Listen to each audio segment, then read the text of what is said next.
Proverbs 21:19. It is better to live in a desert land than with a quarrelsome and fretful woman.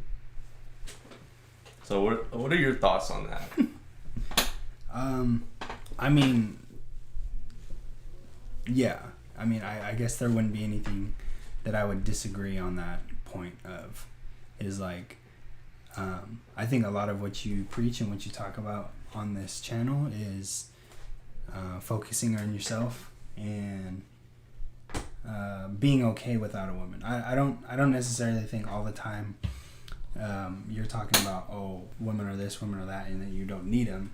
But in that same regard, you would rather be by yourself working on yourself than be with a woman who makes your life a lot harder. 100%. Yeah. I mean, I feel like we've all been in relationships as guys where there's been some crazy like experiences where you're just like, I would rather be just completely by myself in the middle of the jungle than be with this chick right here.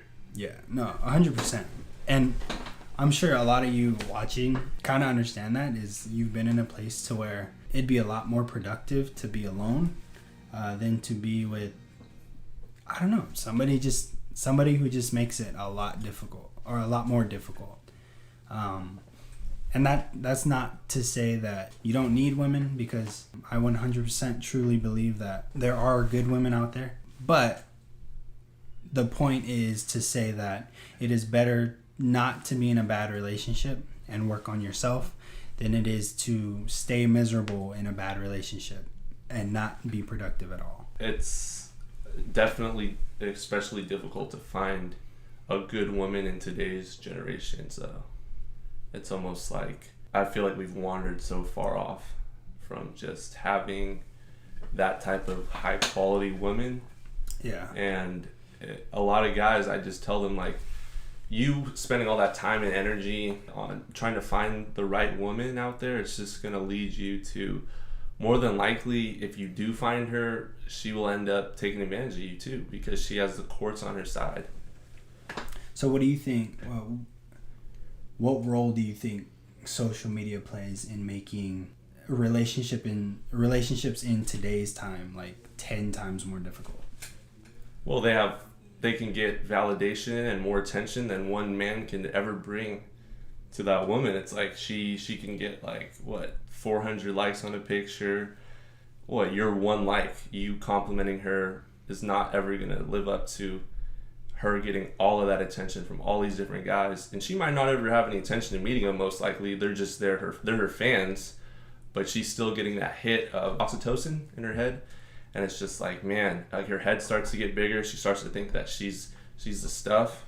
And it just seems like social media has turned into an advertisement platform for girlfriends and wives everywhere. I think a lot of what I see on your channel is you talking about high value men. And I believe in a high value man. I also believe in a high value woman. I think both are extremely hard to come by, especially now. Yeah. I think if you're watching this and you come from maybe the 70s, 80s, or 90s, I think you're coming from a whole different era to where media wasn't like as prevalent as it is today. Media is almost like a cancer in today's time, is because it validates the people who don't need validation. It spreads the mindset of the minority of people to make it like... But the minority becomes the majority because the minority sees that the majority is promoted. So It's like, if I'm a conservative type of woman that doesn't show off my body, and I post, let's say, like, pictures with me and my family, or, like, we know those girls that are out there that wear pants, and not saying that's, but she's dressed down. She's not trying to show off too much skin. She doesn't wear tight clothes all the time, not always wearing leggings.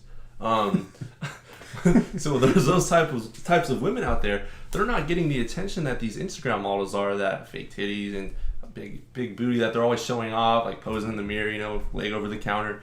They're not going to get that same attention and the same likes. So, but what do we see when we go on the Explore page? How many times have you seen a modestly dressed woman when you log on to Instagram or Facebook? It's like... Yeah, you don't.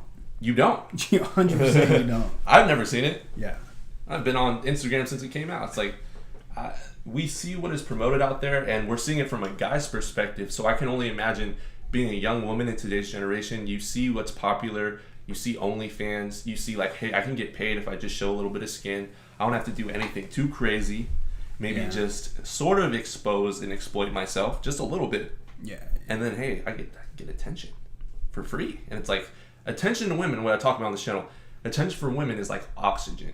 All right. It's literally, it's almost the equivalent of what it feels like for a guy to, you know what I'm saying? That's literally what it is for women.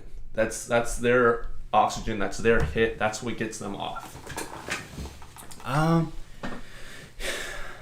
Yeah. I mean, I don't think it's like some like. Yeah, I guess that's where I would differ. Mm-hmm. Is I don't think that's female nature. I think that's something that has been promoted and taught to women. I think naturally, By who? Right, that's what I'm saying. By either culture, by media, by stigmas that we have. It's like it has been embedded in women that attention is the reward. I think there's something to it that our ancient ancestors, if you want to call it, they used to wrap and fully clothe women. So it was just like we'd see their eyes. But even then, Islamic culture, it wasn't. I guess it was to suppress women, but what it says in. I think they had something to it, man. I think they knew what was up. And I think if you look at the Bible, dude, it talks. There's a lot of verses that talk about modesty and the importance of it. And I think that I'm not Muslim, but I understand that their culture values modesty tremendously, even today. And are there certain extremist views on it, and they'll severely punish you or behead you if you don't listen? Yes. Yeah. However, when it comes to dressing modestly, I think they knew that women really love that attention from the jump, and they quickly corrected it. And they wrote that down, and they implemented that in their book for a reason. Yeah, I don't think they corrected it in the right way though. And even then, I don't really see. This is where we're coming from. Is like I come from more of a not level-headed as in like a bad thing, but like Elon has more of the extreme views, if you would say, and I'm more teetering in the middle to where I don't really have like an urge to like bash women because I don't think it's their fault. I think it's collectively a culture that we've created as a society to make the minority feel welcome. So not saying that women are the minority, but the minority mindset. So if you go on Instagram, for instance, you see, like, you click on the Explore page, and as soon as you go on the Explore page, it is nothing but half-dressed women. And that's not, it's not like any fault of your own. Like, that's what's pushed. And there's this like huge thing about like women empowerment. So then nowadays, especially since the pandemic started, yeah, like 100%, it's like 10 times worse now. Mm-hmm. Is like when you go into women empowerment, somehow it means less clothes. And I don't know, I don't understand how that correlates. But yeah, I guess that's what I have a problem with, is you don't find modesty in the current generation, like at all. Female empowerment sounds good on paper. This is what I believe. But honestly, it's almost like a cult for pushing sexual agendas.